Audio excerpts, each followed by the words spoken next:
We all know the well-known saying that money makes the world go round, and to some extent it does, especially when it comes to professional cycling.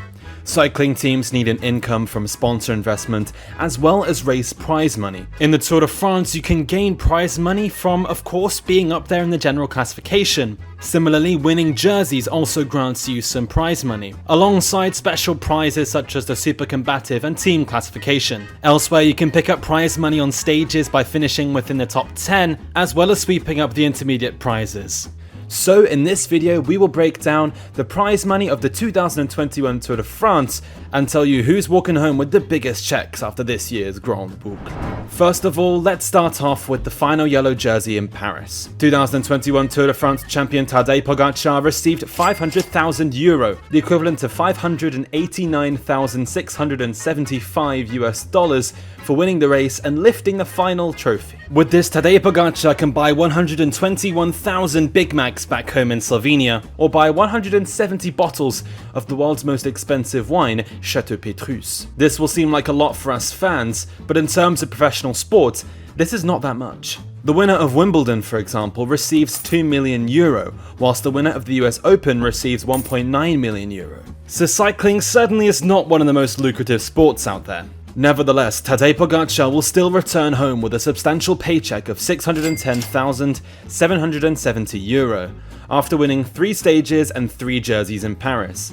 In fact, UAE Team Emirates earned the most prize money this year at the Tour de France, with a total of €621,580. The second place finisher, Jonas Vingegaard, will return home with the second largest paycheck. The Dane received €220,000 for his exploits in second place, but a €246,470 total sum, including a second place in the white jersey and plenty of top 10s.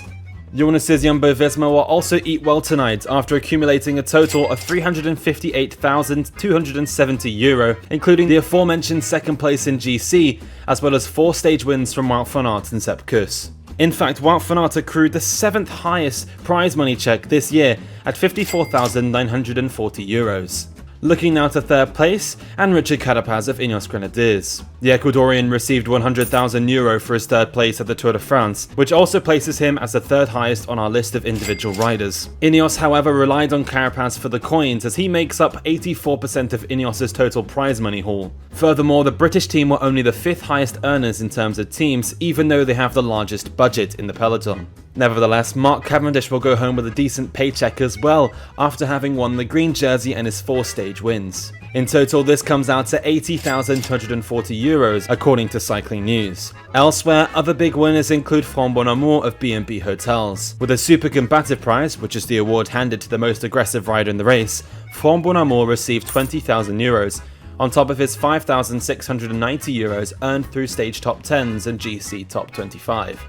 Looking back at the teams now, and we can see that Bahrain are on the podium in 3rd place. Their total haul of €211,410 stemmed partly from the €50,000 bonus from the team classification, but also from their 3 stage wins and high finishes on stages. The Koenig Quickstep were consistent across the board, winning 5 stages in green jersey. Cycling News reports their total at €141,590. Looking down at the bottom of the ranking now, 3 UCI World Tour teams occupy the bottom 3 places. After losing Caleb Ewan and Pontivy, Lotto Soudal have accumulated the 3rd smallest check of this year's Tour de France at just €20,840. Team DSM were very under the radar this year, failing to hit the mark with any of their riders. In total, they received a disappointing €13,450.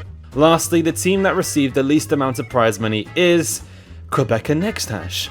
Despite their new Burberry jersey, the team left the Tour de France with nothing to write home about. In fact, they tumbled out of most of our consciences, receiving €11,650.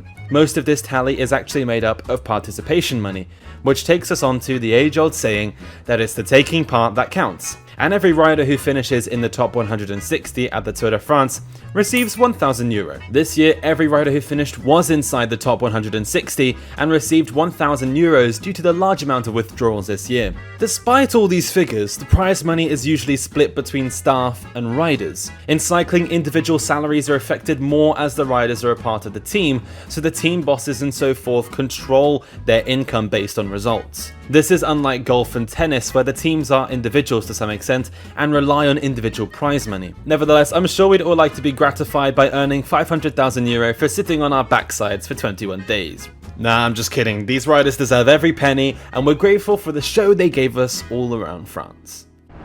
Anyway, that's the video on the Tour de France prize money from this year. So you now know how many Big Macs Tadej Pogačar can buy back home in Slovenia, and how few Big Macs DSM can buy at the airport in Paris. All that's left to say is thank you very much for watching, don't forget to like and subscribe, and we will see you around.